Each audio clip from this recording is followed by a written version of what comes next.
ಇದು ಅನ್ನಿಗೇರಿಯಲ್ಲಿರುವ ಧಾರವಾಡ ಡಿಸ್ಟ್ರಿಕ್ಟ್ ಅನ್ನಿಗೇರಿ ತಾಲೂಕಿನಲ್ಲಿರುವ ಅಮೃತೇಶ್ವರ ದೇವಸ್ಥಾನ. ಇಲ್ಲಿಯ ಶಿಲ್ಪಕಲೆ ತುಂಬ ಚೆನ್ನಾಗಿದೆ ಹಾಗೂ ಇಲ್ಲಿರುವ ದೇವರು ಅಮೃತೇಶ್ವರ. ಇದು ಅಮೃತೇಶ್ವರ ದೇವಸ್ಥಾನ. ಇಲ್ಲಿರುವ ಅಮೃತೇಶ್ವರ ದೇವರ ಮಹಿಮೆಯೂ ಸಹ ತುಂಬ ಇದೆ. ಇಲ್ಲಿ ಎಲ್ಲೇ ಬೇರೆ ಬೇರೆ ಕಡೆಯಿಂದ ಜನ ಎಲ್ಲ ಬಂದು ಈ ದೇವಸ್ಥಾನಕ್ಕೆ ಭೇಟಿ ಕೊಡ್ತಾರೆ. ಇಲ್ಲಿರುವ ಶಿಲ್ಪಕಲೆ ಅಂತೂ ತುಂಬ ಅದ್ಭುತವಾಗಿದೆ.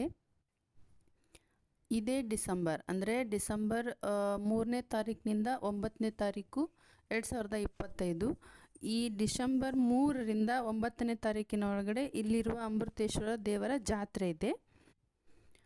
ಅಂದು ಅಮೃತೇಶ್ವರ ಜಾತ್ರೆ ತುಂಬ ವಿಶೇಷವಾಗಿ ನಡೆಯುತ್ತೆ. ಅಂದು ದೇವಸ್ಥಾನವನ್ನು ತುಂಬ ಸುಂದರವಾಗಿ ಮತ್ತು ತುಂಬ ಆಕರ್ಷಣೀಯವಾಗಿ ಕಾಣುವಂತೆ ಮಾಡಿರುತ್ತಾರೆ. ಮತ್ತು ನೀವಿಲ್ಲಿ ಜಾತ್ರೆ ದಿನ ಬಂದಾಗ ಮಕ್ಕಳಾಗದೇ ಇರೋರಿಗೆ ಮತ್ತು ಮದುವೆ ಆಗದೇ ಇರೋರಿಗೆ ಹರಕೆಯನ್ನು ಸಹ ಕಟ್ಟಿಕೊಡ್ತಾರೆ. ಇದು ಧಾರವಾಡ ಡಿಸ್ಟ್ರಿಕ್ನಲ್ಲಿರುವ ಅನ್ನಿಗೇರಿ ತಾಲೂಕಿನಲ್ಲಿರುವ ಅಮೃತೇಶ್ವರ ದೇವಸ್ಥಾನ.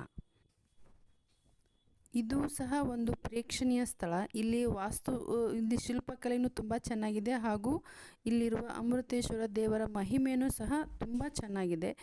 ನೀವಿಲ್ಲಿ ಏನೇ ಬೇಡಿಕೆ ಏನೇ ನಿಮ್ಮ ಕೋರಿಕೆನ ನೀವು ಜಾತ್ರೆ ದಿನ ಬಂದು ನಿಮ್ಮ ಏನೇ ಕೋರಿಕೆ ಇದ್ದರೂ ಸಹ ನೀವು ದೇವ್ರ ಹತ್ರ ಬೇಡ್ಕೊಂಡು ಹೋದರೆ ನಿಮ್ಮೆಲ್ಲ ಆಸೆಗಳು ಸಹ ಈಡೇರುತ್ತೆ. ಹಾಗೂ ಯಾರಿಗೆ ಮದುವೆ ಆಗಿಲ್ಲ, ಯಾರಿಗೆ ಮಕ್ಕಳಾಗಿಲ್ಲ ಅವರು ಸಹ ಇಲ್ಲಿ ಬಂದು ಹರಕೆಯನ್ನು ಕಟ್ಕೋತಾರೆ. ತಾವು ಸಹ ಬರ್ಬೋದು. ಇದೇ ಡಿಸೆಂಬರ್ 3ರಿಂದ 9ನೇ ತಾರೀಕಿನ ಒಳಗಡೆ ಜಾತ್ರೆ ಇರುತ್ತೆ. 3, 4ನೇ ತಾರೀಕಂತೂ ತುಂಬ ವಿಶೇಷವಾದ ಜಾತ್ರೆ ಇರುತ್ತೆ. ತಮ್ಮೆಲ್ಲರಿಗೂ ಸ್ವಾಗತ. ಯಾರೆಲ್ಲ ನನ್ನ ಚಾನಲನ್ನು ಇನ್ನೂ ಸಬ್ಸ್ಕ್ರೈಬ್ ಮಾಡಿಲ್ವೋ ಅವರೆಲ್ಲ ಸಬ್ಸ್ಕ್ರೈಬ್ ಮಾಡಿ, ಶೇರ್ ಮಾಡಿ, ಲೈಕ್ ಮಾಡಿ. Thank you friends.